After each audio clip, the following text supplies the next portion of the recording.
Hi friends, எல்லோரும் எப்படி இருக்கீங்க? Welcome back to Ramnath Koorakkadai kitchen.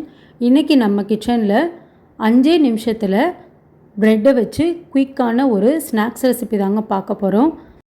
வெளியில் நல்லா கிறிஸ்பியாக உள்ளே நல்லா சாஃப்டாக இருக்கக்கூடிய இந்த ஈவினிங் ஸ்நாக்ஸ் ரெசிபி எப்படி செய்கிறதுன்னு வாங்க வீடியோக்குள்ளே போகலாம். இந்த ரெசிபி செய்கிறதுக்கு அகலமான பவுல் எடுத்திருக்கேங்க. 2 முட்டை நான் உடைச்சி சேர்த்துக்கிறேன். இன்றைக்கி நான் 4 பிரெட் ஸ்லைசஸ் செய்ய போகிறேன். அதுக்கு 2 முட்டை கரெக்டாக இருக்குங்க. நீங்கள் அதிகமாக செய்ய போகிறீங்கன்னா முட்டையோட அளவுகளை கொஞ்சம் அதிகப்படுத்திக்கோங்க. 1/4 டீஸ்பூன் அளவுக்கு உப்பு சேர்த்துக்கலாங்க. கொஞ்சமாக கொத்தமல்லி தழை சேர்த்துக்கலாம். 1 டேபிள் ஸ்பூன் அளவுக்கு சில்லி ஃப்ளக்ஸ் சேர்த்துக்கலாங்க. 1/2 டேபிள் ஸ்பூன் இஞ்சி பூண்டு பேஸ்ட்டு சேர்த்துக்கலாம்.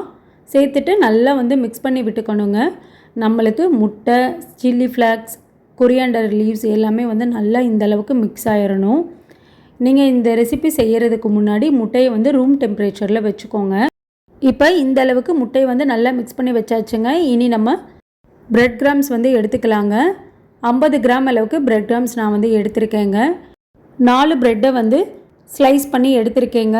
உங்களுக்கு எந்த ஷேப்பில் வேணுமோ அந்த ஷேப்பில் நீங்கள் ஸ்லைஸ் பண்ணி எடுத்துக்கலாம். இனி நம்ம கட் பண்ணி வச்சுருக்க பிரெட் ஸ்லைசஸை முட்டையில் 2 பக்கம் நல்லா டிப் பண்ணி எடுத்துக்கலாங்க. அதையே பிரெட் கிராம்ஸில் 2 பக்கமும் நல்லா படுறது மாதிரி 2 பக்கமும் பெரட்டி எடுத்து வச்சுக்கலாம். இதே மாதிரி மீத இருக்க எல்லா பிரெட் ஸ்லைசஸையுமே முட்டையில் நல்லா டிப் பண்ணிவிட்டு பிரெட் கிராம்ஸில் எடுத்து வச்சுக்கலாங்க. இப்போ எண்ணெய் நல்லா சூடாகிட்டுருக்குங்க.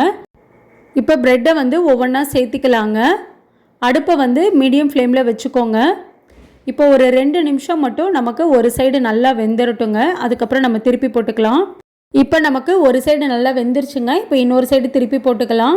அவ்வளோதாங்க. இந்த சைடு ஒரு 2 நிமிஷம் மட்டும் வெந்தால் போதும். அவ்வளோதாங்க. நமக்கு 2 பக்கமும் நல்லா செவந்து வந்துருச்சு ப்ரெட்டு. இனி நம்ம எடுத்துட வேண்டியது தான் எண்ணெயிலேருந்து. சூப்பரான ஈவினிங் ஸ்நாக்ஸ் ரெடிங்க.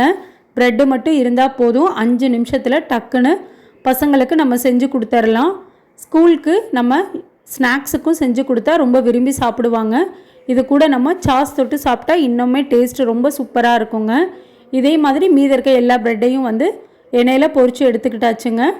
ஒரு ப்ரெட் எடுத்து காட்டுறேன் பாருங்கள். வெளியில் நல்லா கிறிஸ்பியாக இருக்குங்க. உள்ளே நல்லா சாஃப்டாக இருக்குது. நீங்களும் இதே மாதிரி செஞ்சு பாருங்கள். ரொம்ப டேஸ்ட்டாக இருக்கும். பசங்களும் ரொம்ப விரும்பி சாப்பிடுவாங்க. செஞ்சு பார்த்துட்டு எப்படி இருந்ததுன்னு உங்கள் கமெண்ட்ஸை எனக்கு சொல்லுங்கள். நீங்கள் இப்போ தான் நம்ம சேனலை ஃபர்ஸ்ட் டைம் பார்க்குறீங்கன்னா ராம்நாத் கூரக்கடை கிச்சனை சப்ஸ்கிரைப் பண்ணிக்கோங்க. பக்கத்தில் இருக்க பெல் ஐக்கானையும் கிளிக் பண்ணிவிட்டு ஆல்ன்ற ஆப்ஷனையும் டிக் பண்ணிக்கோங்க. அப்போ தான் நான் போடுற புது ரெசிபிஸ் நோட்டிஃபிகேஷனில் உங்களுக்கு உடனுக்குடனே வரும். இந்த வீடியோ உங்களுக்கு பிடிச்சிருந்ததுன்னா லைக் பண்ணுங்கள். உங்கள் ஃப்ரெண்ட்ஸ் அண்ட் ஃபேமிலிக்கும் ஷேர் பண்ணுங்கள். இனி நான் வேறு ஒரு இன்ட்ரெஸ்டிங்கான ரெசிபியில் உங்களை பார்க்குறேன். தேங்க்ஸ் ஃபார் வாட்சிங்.